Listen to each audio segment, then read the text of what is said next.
How a lizard thermoregulates in hot conditions. Hi, my name is Noor, and in this video I'll be explaining how a lizard, which is an ectotherm, controls its body temperature in hot environments. Since ectotherms rely on the environment for heat, they use behaviors and body parts to stay cool. This process is part of homeostasis, which means keeping the internal body stable, even when the outside changes. Let's take a look at how they do it. So what's an ectotherm? A lizard is an ectotherm, meaning it does not make its own body heat like mammals. Instead, it depends on external heat sources like the sun to warm up and shade or burrows to cool down. This makes temperature regulation more challenging. Ectotherms are great at using their environment and behavioral adaptations to survive. Behavioral adaptations. Lizards use behavioral adaptations to stay cool in hot conditions. For example, they may move into shaded area or burrow underground to avoid direct sun.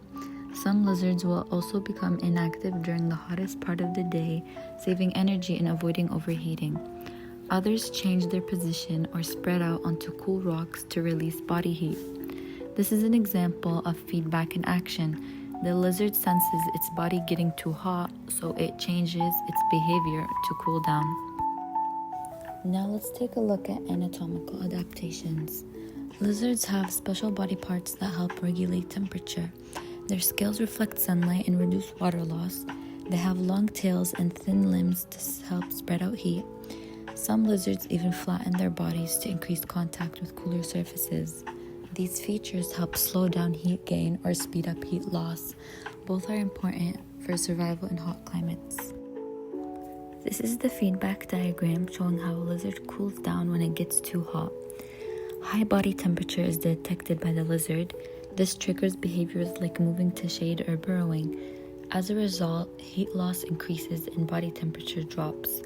The loop continues until the lizard returns to a safe temperature. This is an example of negative feedback. It works to reverse the change and bring body temperature back to normal. This process involves several important science terms. Homeostasis is the balance the lizard tries to maintain. Ectotherm means the animal depends on the environment for heat.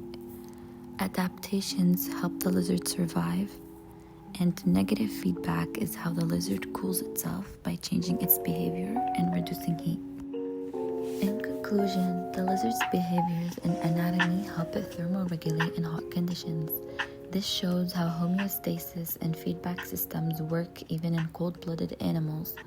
Understanding these processes help us appreciate how animals survive in extreme environments and connects to bigger ideas in biology like metabolism, energy transformation, and regulation. Thank you so much for listening.